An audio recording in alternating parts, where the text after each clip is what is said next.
লাটু হাজৰিকা আমাৰ বাবে সোঁৱৰণি নহয়। লাটু হাজৰিকা এটি জনপ্ৰিয় নাম।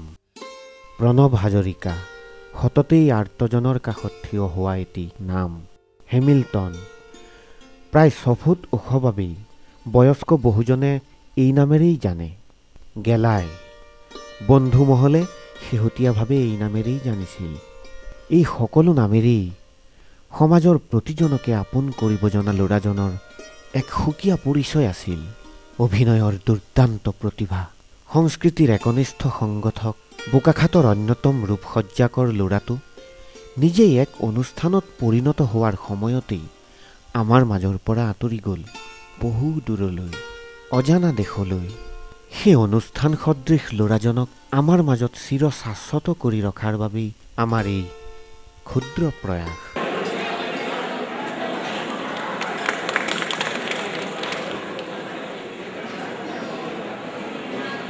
এবাৰ আমি এটি শুভেচ্ছামূলক বক্তব্য আগবঢ়াবৰ বাবে লাটু হাজৰিকাক অনুৰোধ জনাইছোঁ।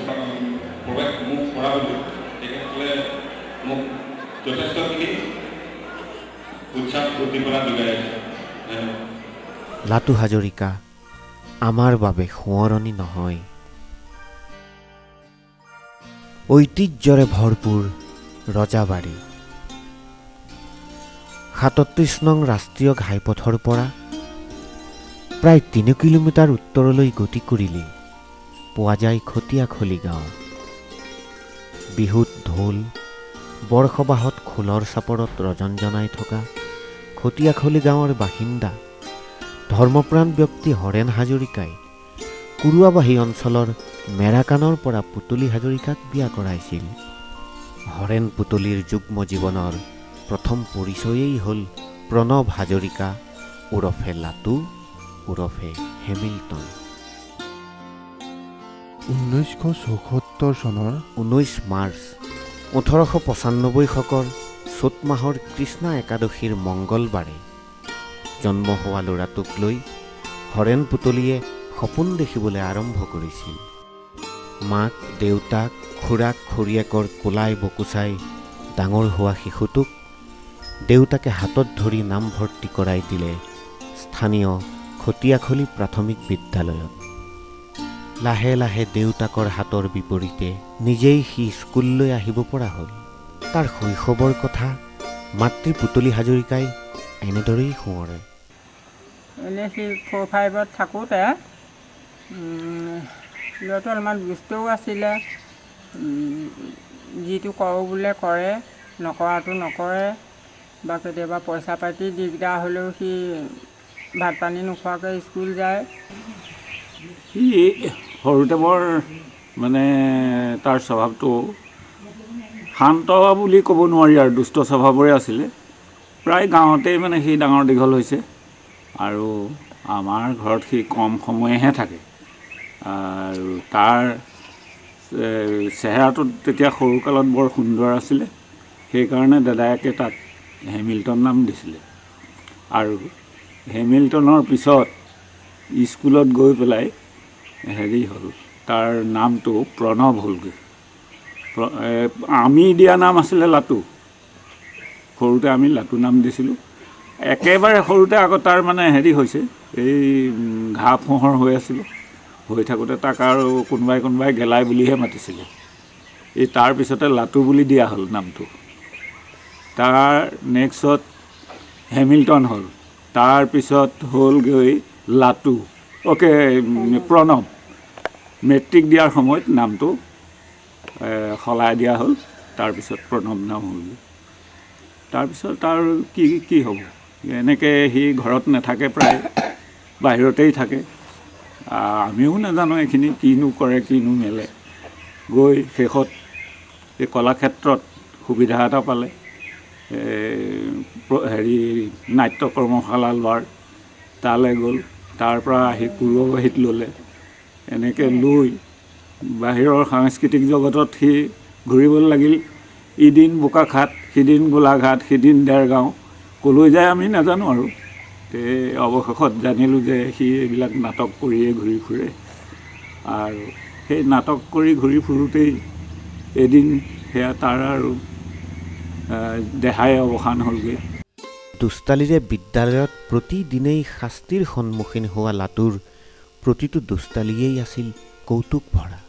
পঢ়া শুনাৰ সমান্তৰালভাৱে সি জড়িত হৈ পৰিল সংস্কৃতিৰ পথাৰখনত। ঢোলটো কান্ধত লৈ হুঁচৰি মাৰিলে, গাঁৱৰ নামঘৰত ভাওনা কৰিলে, সন্তৰ্পণে জড়িত হ'ল চিত্ৰলেখা মইনা পাৰিজাতৰ লগত। ইতিমধ্যে লাটুৱে পদাৰ্পণ কৰিছিল ৰজাবাৰী হাইস্কুলত। কৈশোৰৰ পৰা যৌৱনত ভৰি দিয়ালৈকে গাঁৱৰ মাজতেই ব্যস্ত থকা লাটুৱে 1997 চনত খটিয়াখলি যুৱক সংঘৰ বেনাৰত বিজু হাজৰিকাৰ পৰিচালনাত বুধু লিগিৰাৰ চৰিত্ৰত অভিনয় কৰিলে। এই সম্পৰ্কে বিজু হাজৰিকাই এনেদৰে ক'লে। লাটু হাজৰিকা সম্বন্ধত মোৰ ভতিজা হয়, মোৰ জেঠাই পিতেকৰ সি ডাঙৰ ল'ৰা। সৰুৰ পৰাই মই তাক পাইছোঁ আৰু অতি মোৰ মৰমৰ আছিলে সি। আমাৰ যেতিয়া খটিয়াখুলি গাঁৱত প্ৰথম নাটকৰ ওপৰত চিন্তা চৰ্চা কৰে, তেতিয়া ৰাইজে সিদ্ধান্ত কৰিলে যে ভোগজৰা নাটকখন কৰা হওক। ভোগজৰা নাটকত আমি অখৰা শিবিৰত আৰু বহি আছোঁ। সকলোৱে ক'লে মোকে দায়িত্বটো দিলে নাটকখন পৰিচালনা কৰি দিবলৈ। মই লৈ পেলাই সকলোকে মানে মাতি মাতি আনি পেলাই ৰোলবিলাক চাই আছোঁ, কিন্তু বুধু লিগিৰাৰ কাৰণে মানুহ পোৱা নাই। বুধু লিগিৰাৰ চৰিত্ৰটোৰ কাৰণে মানুহ নাই, এইটো কানো সিটো কানো নাই, মানুহবিলাকক মই হেৰি কৰিব পৰা নাই। তেতিয়া সি ক'লে, ঐ বিজুদা মোক দি চাবিচোন বোলে।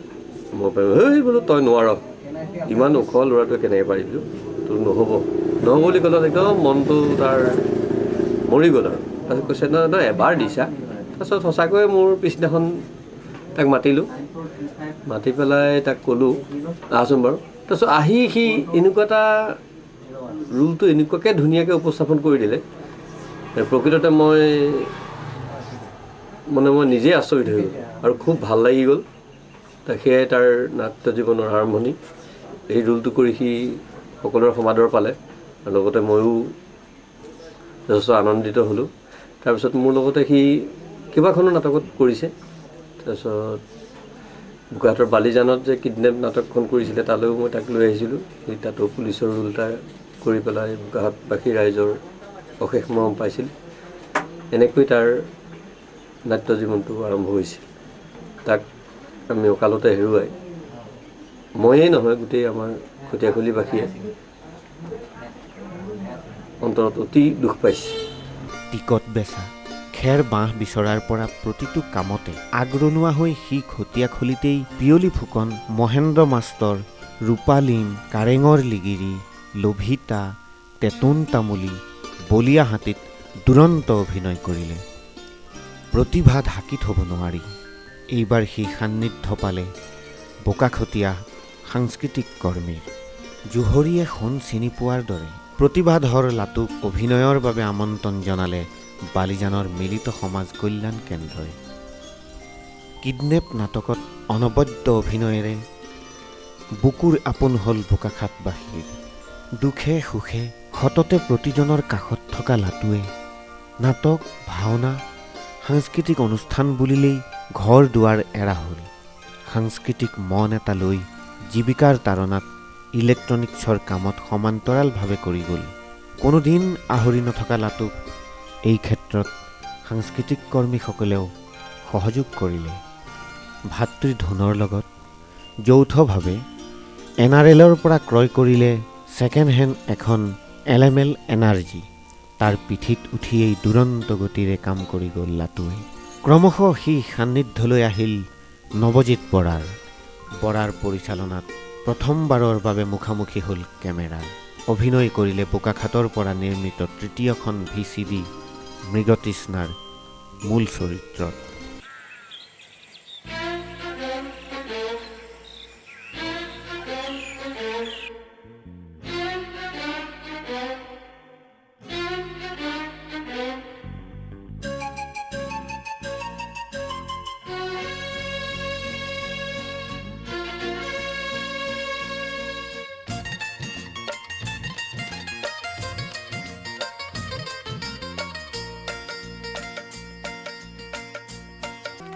জয় গুৰু শংকৰ।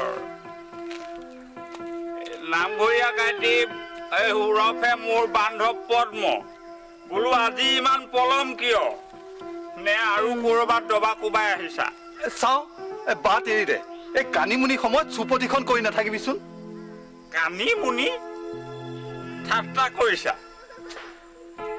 এই কানি খাই অহাৰ কাৰণে কানিমুনি বুলি কৈছা এই দুটা আমে কানি নাখায় দেই বিলাতী খোৱা যদি কৃষ্ণ কৃষ্ণ তই সদায় মোৰ লগত চুপতিখন কৰি থাক কিয় বেলেগ কথা নাই আছে বহুত কথা কি কথা কানিমুনি কানিমুনি মই বুজি পালো কানি খাওঁ কাৰণে মই কানি আৰু মুনি ক'ত মুনি ধেৎ তেৰিকা এই মুনিটো মোৰ চকুৰ আগতে আছে মানে ঘৰ সংসাৰ কৰা দবা বজোৱা খেতি কৰা মানে কানি মুনি মুনি কানি কানি মুনি মুনি কানি কানি C C C C C C তোৰ লাজ লাগিব লাগিছিল সেইবোৰ গিলিবলৈ ৰবা সোধাচোন এই সোপা কিয় খাবলগীয়া হ'ল চালা কম কষ্টেৰে মই পহুটো মৰা নাছিলো ছালখন নামঘৰত দবা বনাবলৈ দিছিলো একমাত্ৰ আশা নামঘৰীয়া কিন্তু ৰাইজে মোক ঠগিলে সাক্ষী দিছিলা তুমি বোলে মদাহী নামঘৰীয়া হ'ব নোৱাৰে মই এতিয়া তুমি যেতিয়া দবাৰ কোব কেইটা মাৰা সেই কোব কেইটা মোৰ পিঠিত পৰা যেন লাগে চাওঁ বাট এৰি দে তোৰ হিষ্টৰীখন শুনাব নালাগে হিষ্টৰী পহুৰ শুনামে শুনাম শুনি যা চালা জীয়া পহুৰ চালত কোব দিব নোৱাৰিলি না মৰা পহুৰ চালত কোব দিবলৈ যাওঁ মই যদি দুটৰাম হয় এদিন নহয় এদিন নামঘৰীয়া হৈহে এৰিম চালা জীয়া পহুৰ চালত কোব দিব নোৱাৰিলে মৰা পহুৰ চালত লৈ যাওঁ চালা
বিচাৰ হ'ব লাগিব ঐ বগাই তই ইমান উত্তেজিত হৈছ কেলে কি হৈছে তই কথাটো ক আজি ইয়াত এই নামঘৰীয়া কাইটিৰ বিচাৰ হ'ব লাগিব বিচাৰ হ'ব লাগিব বিচাৰ পদ্মৰ পদ্ম কথাটো কি অ' ক'তা মইতো একো নাজানো আৰু মইতো একো তেনেকুৱা কাম কৰা নাই ৰাইজ নামঘৰীয়া একো নাজানে কিন্তু ই ঘৰত খেল পুহিছে আজি এটা চকুৱে দিলে তোক আগতেও কৈছো সেই সোপা গিলি তই নামঘৰত নোসোমাবি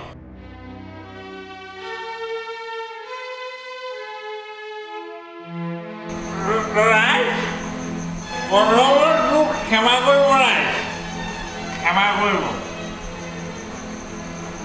ক্ষমা কৰিব ক্ষমা ক্ষমা কৰিব ৰাইজ। তথাপিও নাটকৰ তাৰণাত চিত্ৰলেখা মইনা পাৰিজাতৰ শিল্পীহঁতক লৈ নাটক কৰি শ্ৰেষ্ঠত্ব আজুৰি প্ৰমাণ কৰিলে আমিও শিল্পী। 2003 চনত অসমজুৰি ৰূপ কোঁৱৰৰ জন্ম শতবৰ্ষত কুৰুৱাবাহী যুৱক সংঘত অনুষ্ঠিত নাটক কৰ্মশালাত লগ পালে সীমান্ত ফুকনক। যেন মণিকাঞ্চনৰহে সংযোগ হ'ল। সীমান্ত ফুকনে অভিনয়ৰ উপৰিও ৰূপসজ্জাৰ বাবে তাক নিৰ্বাচিত কৰিলে। গাঁৱৰ ভাওনাৰ ভাৱৰীয়াক ৰং সানি আনন্দ পোৱা ল'ৰাটোৱে প্ৰথমবাৰৰ বাবে বুজি পালে ৰঙৰ দ্বাৰাও জীৱিকা অৰ্জন কৰিব পাৰি। এই ক্ষেত্ৰত তাক প্ৰেৰণা যোগালে বদন দুৱৰা, প্ৰদ্যুৎ মহন্ত, ৰিপুঞ্জয় দত্ত, শান্তুমণি শৰ্মা আদিয়ে। ৰূপসজ্জা আৰু অভিনয়েৰে উজলালে মৰম, হাতী মাইনাৰ মৰম, তোকে মৰম লাগে, অভিশপ্ত নাগকন্যা,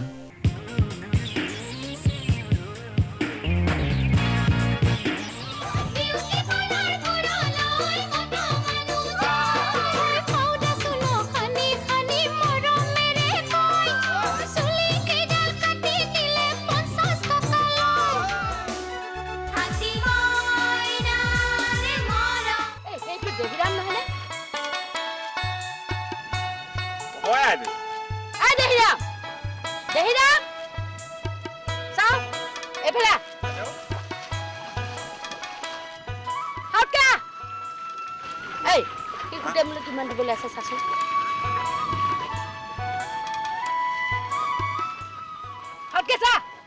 ৰ'ব আইদেউ, সুতে মোলে 2 বছৰ আইদেউ। হ'ব উঠ, তই ইমান দিনে খাজানাখিনি কেলে দিয়া নাই? আইদেউ, মোৰ এই 2 বছৰ বানপানীয়ে সমস্ত খেতি পথাৰ উটাই নিলে আৰু ল'ৰা ছোৱালীকেইটাতো বেমাৰ আজাৰ আছেই। গতিকে আইদেউ এইবাৰ তই সুতে মোলে গোটেইখিনি আদায় দিব লাগিব। যা বল, বলক আইদেউ। ছাতিটো ভালকে ধৰ।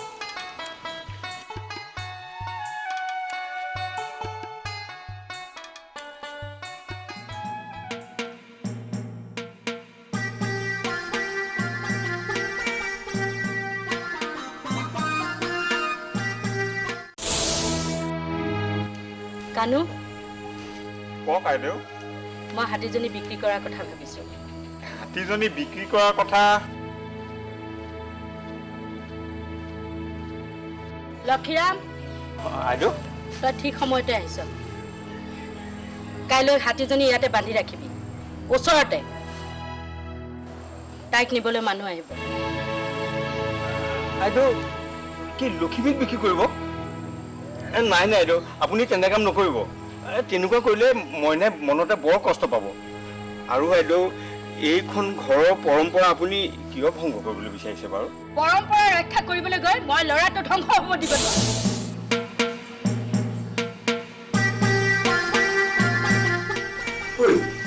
এইটো দেখো একেবাৰে আন চাইজৰ মানুহ। তোমালোকনো কি চাইজৰ মানুহে? খালকে মিৰিকে হাঁহে। নাই আইদেউ, মানে ধেমালিহে কৰিছো। কি মোৰ ঘৰতে মোৰ মানুহক অপমান? হেৰা, তোমাৰ দেউতাৰ নাম কি হে? আইদেউ, দেখাই দিওঁ নেকি মই কিমানৰ মানুহ? যা যা, ভিতৰলৈ যা। হ'ব যা, ভিতৰলৈ যা। মইনা মইনা নাপায়, নাপায় মোৰ ফোনটো। নাপায় কিয় তেনেকুৱা কৰিছা? নাপায় নহয়। আইদেউ, আমি আৰু হাতী নিদিওঁ বুজিছে? মইনা কানুকাই, কানুকাই নাপায়। মইনা নাপায়। সৰু বোপা আক্ৰমণ নাপায়। মইনা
ওই লাম্বু হামকে অলপ বনাই দে তো হামকে অলপ বনাই দে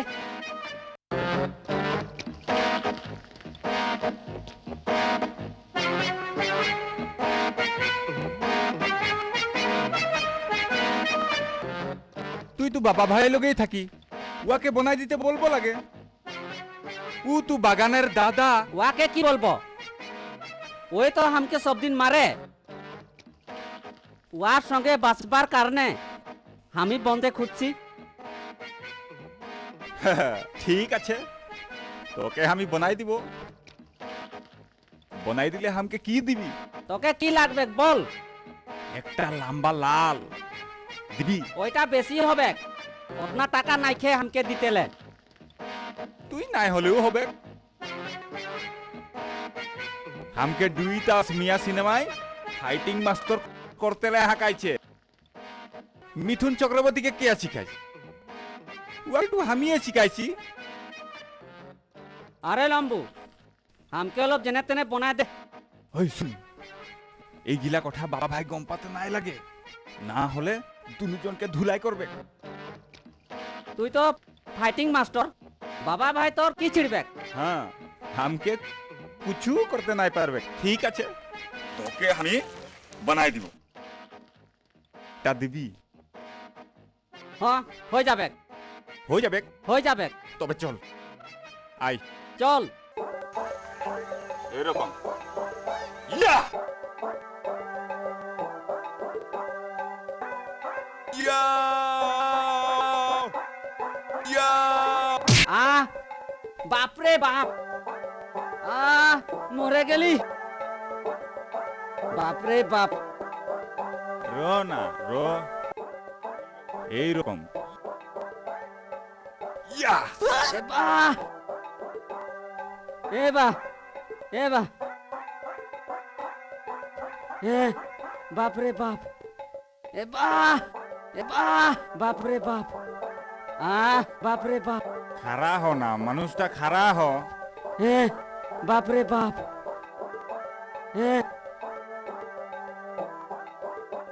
বাপরে বাপ বাপ জন্মে এরকম নাই হয়েছে আর যেটা হয়েছি ন ইয়া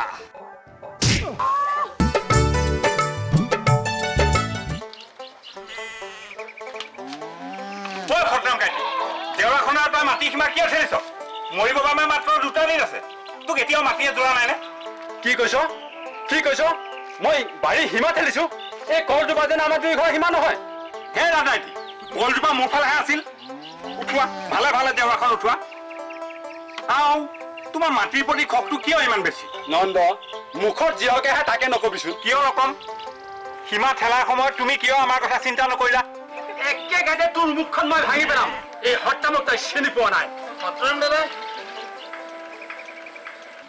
দাদা অনন্দ তহঁতে এইবোৰ কি কৰিছ নাপায় মাটি বাৰীৰ কাৰণে মানুহে কাজিয়া কৰিব নাপায় ওলাবা হে অহা সোমবাৰে মোৰ লগত জিলালৈ ওলাবা মই চব ঠিক কৰি দিম এৰাও তোৰ লগত গৈ এইবোৰ সকলো ঠিক কৰি পেলাব লাগিব দাদা তুমি চিন্তাই নকৰিবা SDC চাহাবৰ লগত মই একেলগে SDC মানে কেলে মাটিৰ মালিক আকৌ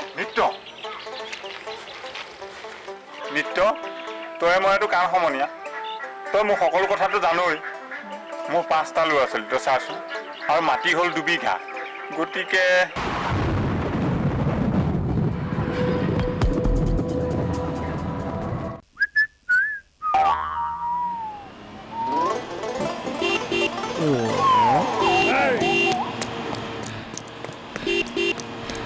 ले जाएंगे पॉकेट में हाथ डालकर सब कुछ ले जाएंगे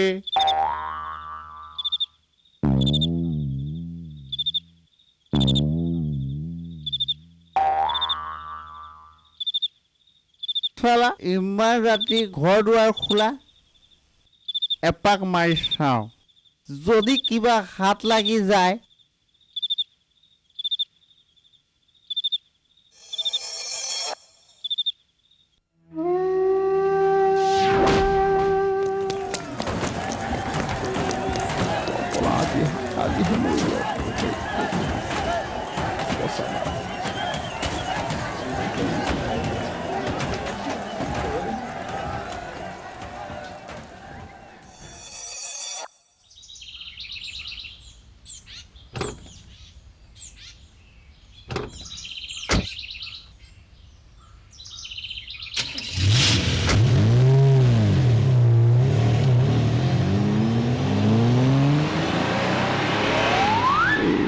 মৰিলো যেন পাইছো। সীমান্ত ফুকনৰ ওচৰত নাটকৰ কৰ্মশালা কৰা লাটুৱে কুৰুৱাবাহী যুৱক সংঘৰ মহিলাসকলৰ দ্বাৰা অভিনয় কৰালে পিয়লি ফুকন। প্ৰশিক্ষাৰ্থী প্ৰশিক্ষক হ'ল আমাৰ গৌৰৱ বাহিল। লাটুৰ বাবেই বোকাখাটত গঠন হ'ল অসম নাট্য সন্মিলনৰ শাখা। সি নিজেই কান্ধ পাতি ল'লে সাংস্কৃতিক সম্পাদকৰ দায়িত্ব। নাজিৰা অধিৱেশনত ৰত্ন ভাণ্ডাৰৰ কাহিনী মঞ্চস্থ কৰাই শ্ৰেষ্ঠত্ব আঁজুৰি আনি সি বোকাখাটবাসীৰ বাবে বহু আপোন হৈ পৰিল। নাটকখন পৰৱৰ্তী সময়ত বোকাখাট নাট্য মন্দিৰত একেনিশাই দুটাকৈ প্ৰদৰ্শনী অনুষ্ঠিত কৰি এমেচাৰী জগতত আন এক ইতিহাস ৰচনা কৰি গ'ল। এই সংক্ৰান্তত তাৰ ত্যাগ সম্পৰ্কে সন্মিলনৰ সভাপতি জিতু শৰ্মা ৰাজখোৱাই এনেদৰে আজিও স্মৰণ কৰে লাটুক। লাটু হাজৰিকা প্ৰকৃততে বোকাখাটৰ নাট্য আন্দোলনৰ কাৰণে অতি এজন প্ৰতিভাসম্পন্ন যুৱক আছিল। বিশেষকৈ আমি এটা কথা মনত ৰাখিছোঁ, তেওঁৰ যিখিনি মানে স্বীকৃতি পাবলগীয়া বিষয় সেইসমূহৰ ভিতৰত প্ৰথম কথাটো হৈছে যে আমি অসম নাট্য সন্মিলনৰ বোকাখাট শাখাটো আমি ইয়াত খুলিবৰ কাৰণে মনস্থ কৰিছিলোঁ আৰু সেই সময়তে আমি খটিয়াখলিৰ পৰা লাটু হাজৰিকাৰ লগত যোগাযোগ কৰিছিলোঁ। এইফালে আমাৰ প্ৰদ্যুৎ মহন্ত বদনদৰা তেওঁলোকো আছিল। আমি যোগাযোগ কৰি এটা কথা কৈছিলোঁ যে বোকাখাটত এটি নাট্য সন্মিলনৰ শাখা খুলিব লাগে। আৰু লাটু হাজৰিকাক যেতিয়া আমি লগে লগে ক'লোঁ, লাটু হাজৰিকাৰ লগে লগে এটা কথা ক'লে যে বিশেষকৈ মানে গাঁৱৰ যিসকল যুৱক আছে নাট্য প্ৰতিভাৰ লগত জড়িত বা নাট্য আন্দোলনৰ লগত জড়িত, সেই যুৱকসকলক উলিয়াই আনিবৰ কাৰণে তেওঁ বিশেষ ব্যৱস্থা গ্ৰহণ কৰিলে। আৰু আমাৰ খুব কম দিনৰ ভিতৰতে নাট্য মন্দিৰত এখন সভা অনুষ্ঠিত কৰিলে, যিখন সভাত আমাৰ প্ৰায় বোকাখাটৰ মহকুমাৰ প্ৰায় নাট্য আন্দোলনৰ লগত জড়িত থকা কৰ্মীসকলে জড়িত আছিল। আৰু সেই সভাতে আমি নাট্য সন্মিলনৰ বোকাখাট শাখাটো গঠন কৰিছিলোঁ আৰু তেওঁক লাটু হাজৰিকাক আমি সাংস্কৃতিক সম্পাদক হিচাপে মনোনীত কৰিছিলোঁ। আৰু সেই বছৰে যে অসম নাট্য সন্মিলনৰ অধিৱেশন হৈছিল নাজিৰাত, আৰু নাজিৰাত যেতিয়া আমি অধিৱেশনৰ কাৰণে গৈছিলোঁ তেতিয়া আমি এটা সিদ্ধান্ত কৰিছিলোঁ যে বোকাখাটৰ পৰা এখন নাটক নিব লাগে। সেই অনুসৰি আমি অৰূপ বৰঠাকুৰ ডক্টৰ অৰূপ বৰঠাকুৰৰ লগত যোগাযোগ কৰিছিলোঁ আৰু অৰূপ বৰঠাকুৰে আমাক এখন স্ক্ৰিপ্ট দিছিল ৰত্ন ভাণ্ডাৰৰ কাহিনী। সেই নাটকখন আমি কৰি থকাৰ দুটা বিশেষ মুহূৰ্ত আমাৰ আজিও মনত আছে, সজীৱ হৈ আছে। বিশেষকৈ সেই দুটা বিষয় হৈছে যে প্ৰথমতে আমি লাটু হাজৰিকাক এটি বিশেষ চৰিত্ৰৰ কাৰণে নিৰ্বাচন কৰিছিলোঁ আৰু লাটু হাজৰিকাৰ দ্বাৰা আমি আখৰাও কৰিছিলোঁ। কিন্তু দুদিনমানৰ ভিতৰত আমি দেখিলোঁ যে খটিয়াখলিৰ পৰা আহি তেওঁ বিশেষকৈ এই যিটো আখৰাত সময়মতে উপস্থিত থকাৰ ক্ষেত্ৰত যথেষ্ট অসুবিধা হৈছিল বা যথেষ্ট কষ্ট কৰিবলগীয়া হৈছিল।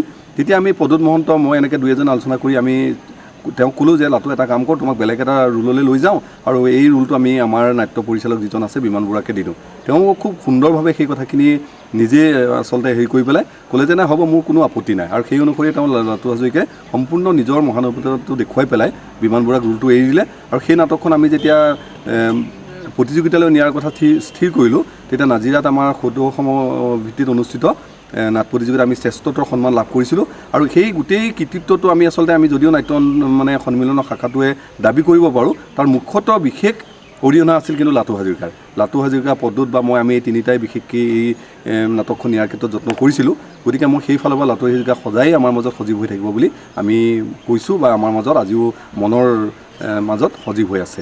2001, 2002, 2003 আৰু 2005 চনত উৰিষ্যাৰ কটকত সৰ্বভাৰতীয় থিয়েটাৰ অলিম্পিকত প্ৰগতি সাংস্কৃতিক গোষ্ঠীৰ হৈ অংশগ্ৰহণ কৰে অভিনয় আৰু পৰিচালনাৰে।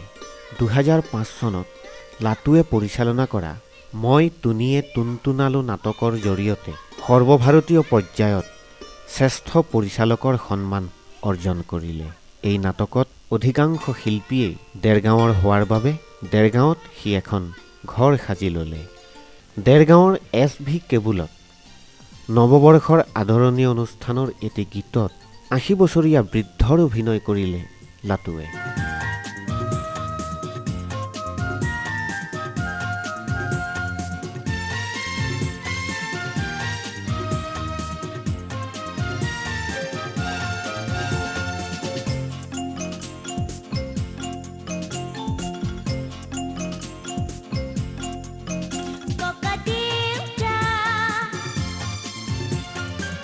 তুমি মোক আজি শিকোৱা দেউতাৰ শিকাব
অভিনয় কৰিলে জয়মতীত আৰু ৰূপসজ্জাৰে উজলিল মোহন কানাইত সেউজীয়া গাড়ীত। বিকন বোলো কিবা সংকেত এটা কৰ্ণগোচৰ হোৱা যেন পাইছানে? এৰাহে অস্বস্থামা, আজিকালি বুইছা এই কলিজাটোতকে এই কাণ দুখন চকু দুটা এইকেইটাহে বৰ দৰকাৰী হৈ পৰিছে, নহয়নে বাৰু? মই কিন্তু বিদুৰে কথা এফেৰি কওঁ, দাই নধৰিবা। কোৱা হে বিদু, কোৱা, পাতনি মেলিব নালাগে। এইদৰে ৰাতি দিন একাকাৰ কৰি কিমান আৰু ৰাজফৈদৰ কোঁৰক বিচাৰি ফুৰিবা? প্ৰায়বোৰচোন ঘূণীয়া হৈছেই, পিছে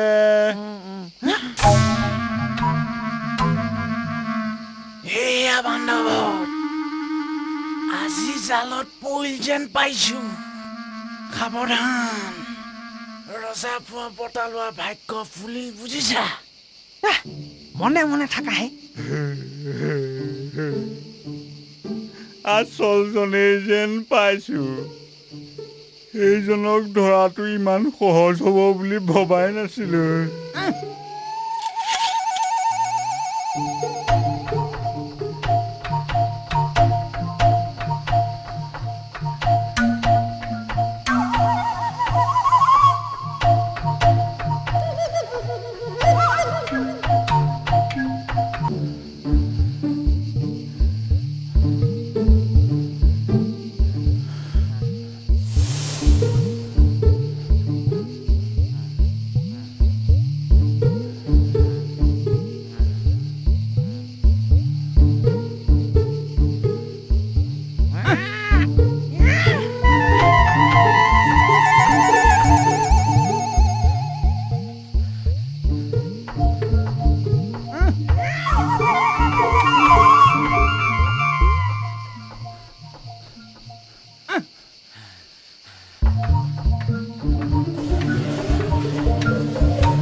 এই কানাই পৰা আৰু মোৰ শান্তি নাইকিয়া হ'ল।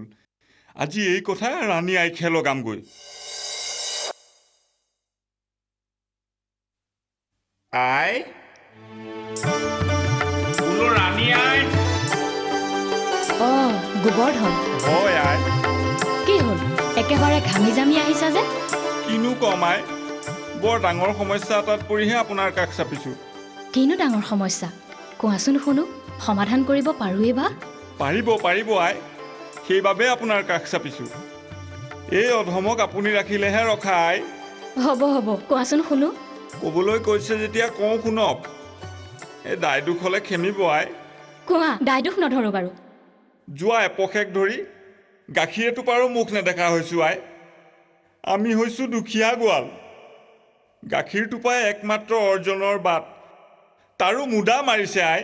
মুদা মাৰিছে? কোনে? ভাঙি পাতি কোৱাচোন।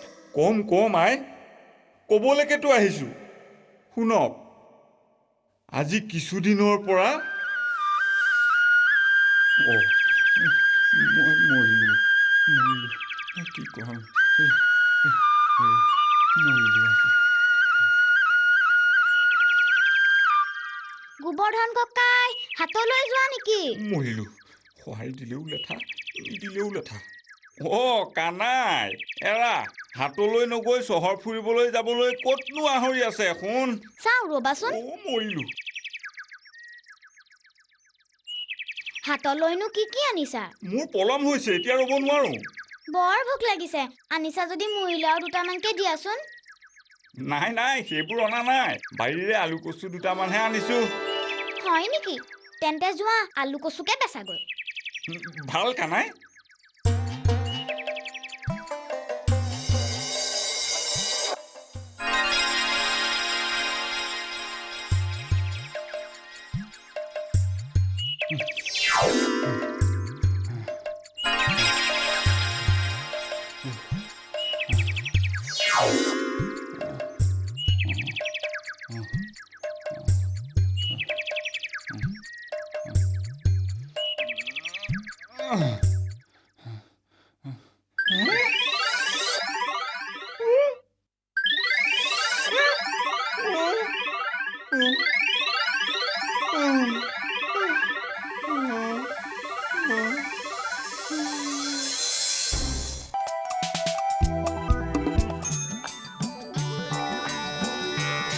ও পিটু এইটোৱে বুজিছ হয় হয় এইটোৱে ঐ ৰ কেই টকা হ'ল 10 টকা বাবু 10 টকা সৌ কোণৰ পৰা এইখিনিলৈ 10 টকা ঐ এটকাত যদি 100 পইচা হয় 10 টকাত কিমান পইচা হ'ব তই মোক কচোন হ'ব বাবু 5 টকাকে দিয়ক ইমান ডাঙৰ অংক মই কৰিব নোৱাৰিম ল আগলৈ অংক শিকি লবি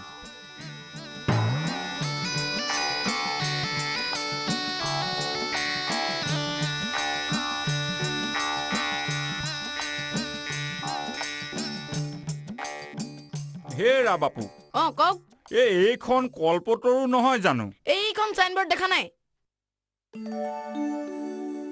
এৰা মইহে মন কৰা নাই ঠিকে আছে বুইছ পিটু হেৰা ইয়াতে আমাৰ ডাঙৰ বাপু থাকে কোনটো ঘৰত বা থাকে হেৰি তেনেকে গলে নহব নহয় হেৰি ইয়াত 100 জনমান ডাঙৰ বাবু ওলাব নাম কক নাম হয় মোৰেই ভুল হ'ল তাৰ নাম বিশ্বজিৎ হাজৰিকা মোৰ ভতিজা একেবাৰে নিজা হ'ব আৰু কেইটা আছে আজি শেষ তেতিয়াহ'লে কাইলে মানে আপুনি ইয়াৰ পৰা যাবগে পাৰিব চাগে ন খুৰা এই খুৰা এনেকৈ যাওঁ বুলিয়ে যাব নোৱাৰে কিন্তু ইমান দিনে আপুনি বেমাৰী খাদ্যহে খাই আছিল এতিয়া ভাল পাইছে যেতিয়া মাছে মাংস খুৱাহে পঠিয়াম কিন্তু এনেকুৱাত নিৰামিষেই ভাল হজমৰ কথা আছেতো হ'ব সেইবোৰ কি খুৱাই থাকিবি মই এই ল'ৰা ছোৱালী কেইটাৰ খেলাৰ কিবা এটা ব্যৱস্থা কৰি থৈ যাম বুলি ভাবিছো সেইকাৰণে গধূলি ইয়ালৈ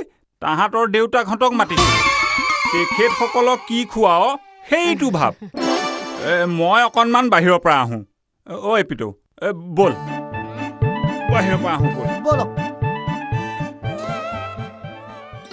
অৰ্ধ সমাপ্ত হ'ল শ্ৰীমান ভেলেণ্টাইন আৰু বহাগত ভণ্টিৰ বিয়া জীৱনৰ লগত যুঁজিও কোনোদিন পৰাজিত নোহোৱা ল'ৰাটোৰ কিছু দিশৰ প্ৰতি হয়তো আমি অমনোযোগী আছিলোঁ তাৰ প্ৰতি কৰিব লগা কিছু কাম আমি হয়তো কৰা নাছিলোঁ ভাল কামৰ বাবে উৎসাহ উদগনি দিয়াৰ বিপৰীতে তাৰ বেয়া দিশটোৰ প্ৰতি সতৰ্কীকৰণ বা শাসন আমি নকৰিলোঁ নেকি তাৰ বাবেই সি আমাৰ পৰা সময়ৰ আগতেই গুচি গ'ল নেকি মৃত্যুৰ সময়ত সহস্ৰাধিকৰ চকুৰ পানীয়েহে আমাৰ দুৰ্বলতাৰ জ্ঞান দিলে নেকি লাটুৰ সম্পৰ্কত পৰিচালক বদন দুৱৰাই ক'লে লাটুৰ হাজৰিকাক আমি হেৰুৱাই বিশেষকৈ মই বৰ অকলশৰীয়া অনুভৱ কৰিছোঁ লাটু মোৰ খুব অন্তৰংগ বন্ধু আছিল তাৰ লগত মই প্ৰতিটো মুহূৰ্ততে হাঁহি ধেমালি পাৰ কৰিছিলোঁ আজি লাটু আমাৰ মাজত নাই যদিও আমি লাটুৰ যি প্ৰতিভা সেই প্ৰতিভাখিনিক আমি কেতিয়াও পাহৰিব নোৱাৰোঁ লাটুক আজি আমি আমাৰ কাজিৰঙা নিউজ নেটৱৰ্কৰ বাৰ্ষিক বঁটা প্ৰদান অনুষ্ঠানত এইদৰে আমি সুমৰিবলৈ পাই নিজকে ধন্য মানিছোঁ কাজিৰঙা নিউজ নেটৱৰ্কৰ তেওঁ এজন আমাৰ সক্ৰিয় সদস্য আছিল আৰু তেওঁ কৰা যিবোৰ VCD অভিনয় সেই অভিনয়খিনি সকলোৰে মাজত জনপ্ৰিয় হৈ উঠিছিল লাটুৰ আমাৰ মাজত সদায় জীয়াই থাকিব 2003 চনত কলাক্ষেত্ৰত অনুষ্ঠিত পূব মাণ্ডলিক নাট কৰ্মশালাত অংশগ্ৰহণ কৰা লাটুৱে কম সময়ৰ ভিতৰতেই কলাক্ষেত্ৰৰ সচিব গৌতম শৰ্মা অভিনেতা প্ৰাঞ্জল শইকীয়া পৰিচালক অবিনাশ শৰ্মা, মণিপুৰী নাট্য পৰিচালক কানহাইলালৰো প্ৰিয় হৈ পৰিছিল। 2002 চনৰ 20 জুনত খটিয়াখলিৰ পৰা প্ৰকাশিত মাহেকীয়া আলোচনী শাশ্বতৰ সহযোগী সম্পাদকৰ দায়িত্ব লৈ প্ৰচলনত ব্যাপক সহযোগ কৰাৰ কথা আমাৰ সকলোৰে জ্ঞাত। 15 ছেপ্টেম্বৰ লাটুৰ অন্তিমখন VCD অভিশপ্ত নাগ কন্যাৰ অন্তিম শ্বুটিং। দিনটো ৰবি শৰ্মা আঙুৰলতাক মেকআপ কৰালে। তাৰ পাছতেই ৰজাবাৰীত লাটুৰ তত্বাৱধানত আলোক সন্ধানী মইনা পাৰিজাতে আয়োজন কৰা নাট্য কৰ্মশালাত পাঠদান কৰিলে। ঘূৰি আহি শ্বুটিংস্থলীত হাঁহি ফূৰ্তিৰে সকলোৰে পৰা বিদায় ল'লে।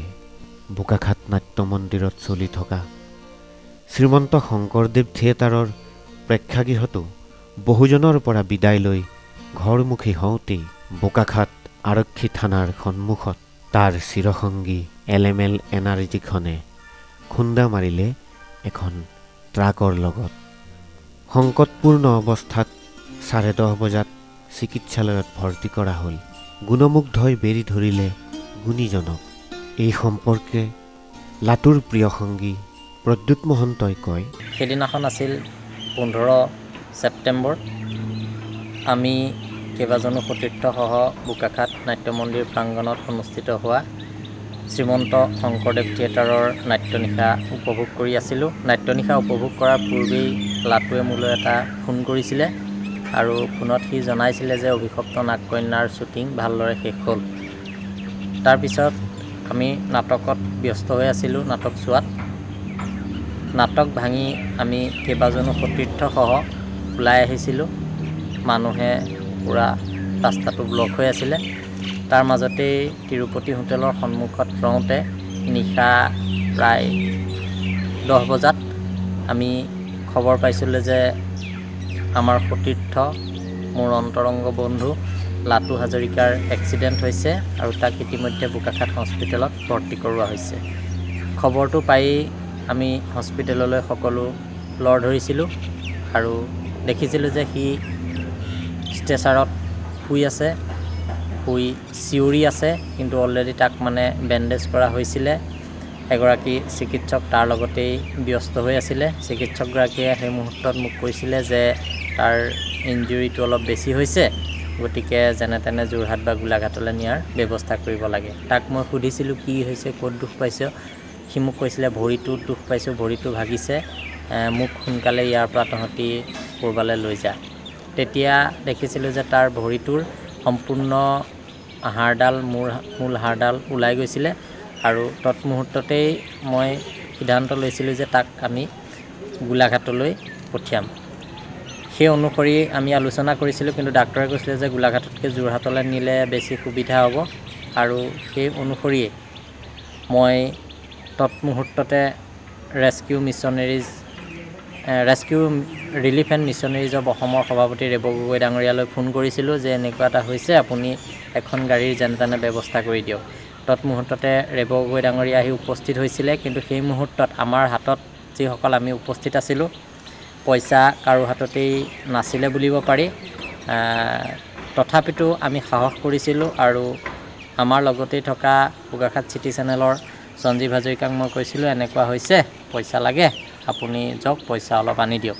সঞ্জীৱ হাজৰিকাই ঘৰলৈ গৈছিলে। ঘৰলৈ যোৱাৰ সমান্তৰালভাৱে আমি তাক নিবৰ কাৰণে সকলো সাজু কৰিছিলোঁ। ৰেস্কিউ ৰিলিফ এণ্ড মিছনেৰিজ অসমে আমাক গাড়ীখন দিছিলে, তেলো তেওঁলোকে ভৰাই দিছিলে।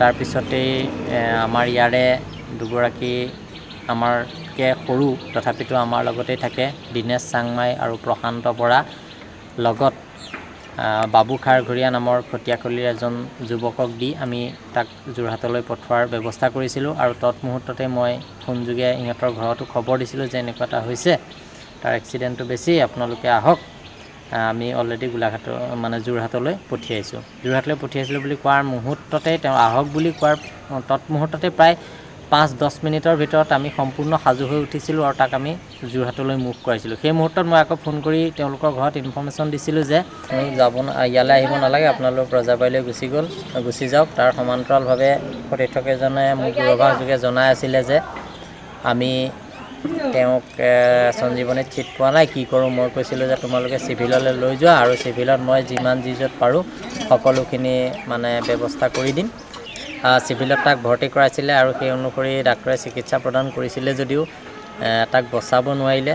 শেষ মুহূৰ্তত প্ৰায় 7:30 মান বজাত সি এই পৃথিৱীৰ পৰা বিদায় লৈছিলে, আৰু তাৰ পিছতেই 7:45 মান বজাত মই সম্পূৰ্ণ খবৰটো পাইছিলোঁ। ইতিমধ্যে আমি সম্পূৰ্ণ ৰাতিটো তাক উন্নত চিকিৎসাৰ বাবে ডাক্তৰৰ লগত পৰামৰ্শ কৰাৰ পিছত পাটনালৈ পঠোৱাৰ পৰ্যন্ত আমি ব্যৱস্থা গ্ৰহণ কৰিছিলোঁ আমাৰ তৰফৰ পৰা। পইচা ক'ৰ পৰা আহিব, কিমান খৰচ হ'ব, লগত কোন যাব, সেই সকলোখিনি কথা আমি ৰাতিয়ে বোকাখাট গড়কাপ্তানি বিভাগৰ আইবিত বহি সিদ্ধান্ত কৰিছিলোঁ। কিন্তু আমাৰ সিদ্ধান্তত সি কোনো ধৰণে সহায় নকৰিলে। এই সিদ্ধান্তত মই কাজিৰঙা নিউজ নেটৱৰ্কৰ অধ্যক্ষ বদন দুৱৰা, বোকাখাট চিটি চেনেলৰ স্বত্বাধিকাৰ সঞ্জীৱ হাজৰিকাকে প্ৰমুখ্য কৰি আমাৰ নেটৱৰ্কৰ প্ৰায় সকলো সদস্যই তাত উপস্থিত আছিল। কিন্তু সি আমাৰ কোনো কথালৈ গুৰুত্ব নিদি অজান দেশলৈ গতি কৰিলে। তাৰ পিছদিনাখনেই আমি ৰাতিপুৱা খবৰটো পোৱাৰ পিছতেই ইয়াতে ডেড বডি অনাৰ কাৰণে সম্পূৰ্ণ ব্যৱস্থা ল'লোঁ। মাননীয় বিধায়ক ডাঙৰীয়াই আমাক বিনামূলীয়াকৈ এখন এম্বুলেঞ্চখন যোগাৰ কৰিলে, আৰু সেই অনুসৰি আমি কি কৰিলোঁ সেয়া আপোনালোক সকলোৰে জ্ঞাত। তথাপিতো এই মুহূৰ্তত আমি ভগৱানৰ ওচৰত প্ৰাৰ্থনা জনাইছোঁ যে লাটুৰ আত্মাই চিৰশান্তি লাভ কৰক, আৰু আমাৰ বাবে লাটু কেতিয়াও শুৱনি হ'ব নোৱাৰে। সি সদায় আমাৰ বাবে জীয়া বাস্তৱ হৈ থাকিব। তাৰ পাছত মৃতদেহ অনা হয় নাট্য মন্দিৰলৈ। গাড়ী, মটৰ, স্কুটাৰ, মটৰ বাইকৰ লানি লাগিল মৃতদেহৰ পাছত। এপাহ ফুল এটুপি চকুলোৰে অন্তিম শ্ৰদ্ধা জনালে কাজিৰঙা নিউজ নেটৱৰ্ক, অসম নাট্য সন্মিলন বোকাখাট, বোকাখাট নাট্য মন্দিৰ, বোকাখাট মহকুমা সাংবাদিক সংস্থা, কমাৰগাঁও আঞ্চলিক সাংবাদিক সংস্থা, অসম জাতীয়তাবাদী যুৱ ছাত্ৰ পৰিষদ বোকাখাট জিলা আঞ্চলিক সমিতি, অসম জাতীয়তাবাদী যুৱ ছাত্ৰ পৰিষদ খটিয়াখলি শাখা সমিতি, পুৱতি সাহিত্য সভা বোকাখাট, মিলিত সমাজ কল্যাণ কেন্দ্ৰ বোকাখাট, সমলয় সাংস্কৃতিক গোষ্ঠী বোকাখাট, বোকাখাট চিটি কেবুল, বোকাখাট সাঁতোৰ কেন্দ্ৰ, শ্ৰীমন্ত শংকৰদেৱ থিয়েটাৰ, তেজীমলা মহিলা সমিতি, পূবালী মইনা পাৰিজাত নতুন খটিয়াখলি, চিত্ৰলেখা মইনা পাৰিজাত খটিয়াখলি, বোকাখাট জিলা মইনা পাৰিজাত, খটিয়াখলি ME স্কুল, কমাৰগাঁও আঞ্চলিক মইনা পাৰিজাত, কুৰুৱাবাহী যুৱক সংঘ নাট্য মন্দিৰ, নেপালীখুটি বনুৱা প্ৰাথমিক বিদ্যালয়, নৃত্যাঞ্জলি কলাকেন্দ্ৰ দেৰগাঁও, চন্দ্ৰকলা মহিলা সমিতি খটিয়াখলি, আলোক সন্ধানী শিল্পী সমাজ ৰজাবাৰী, শংকৰদেৱ শিশু বিদ্যানিকেতন, লখিমী মহিলা চৰা Rajabari, Anamika production Jorhat, Rangatirtha production Jorhat, the beam production Jorhat, Mahabir production Mahiyabari Titabar, Parthapratim production Naali Dhekiajuli, Rajabari আঞ্চলিক নাৰী সুৰক্ষা সমিতি, জোনালী আত্মসহায়ক গোট খটিয়াখলি, সন্মাই শইকীয়া সদস্যা জিলা পৰিষদ, অৰুণ ফুকন সভাপতি বোকাখাট ব্লক কংগ্ৰেছ, হেমেশ্বৰ দলে খণ্ড উন্নয়ন বিষয়া বোকাখাট, ইমৰান হুছেইন কনিষ্ঠ অভিযন্তা খণ্ড উন্নয়ন বিষয়া কাৰ্যালয় বোকাখাট, খটিয়াখলি যুৱক সংঘ, মণি প্ৰডাকশ্যন খটিয়াখলি, নৃত্যাঞ্জলি কলাকেন্দ্ৰ বোকাখাট,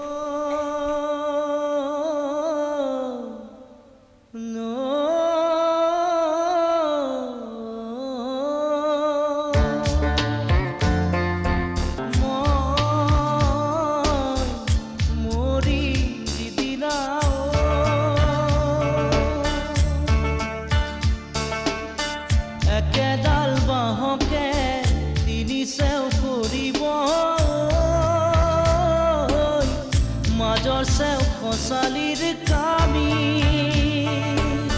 চাৰিজন মানুহে কান্ধত তুলি নিব চাৰিজন মানুহে কান্ধত তুলি নিব নৈৰ ঘাটলে বুলি মোৰ মনাই নৈৰ ঘাটলে বুলি দেহৰ ভৰসা নাই বুজিছানে নাই দেহৰ ভৰসা নাই বুজিছানে নাই আজি হাঁহি আছো ক'বতো নোৱাৰো আজি হাঁহি আছো ক'বতো নোৱাৰো কালি বাকী আছে হাই কপালতে কালি বাকী আছে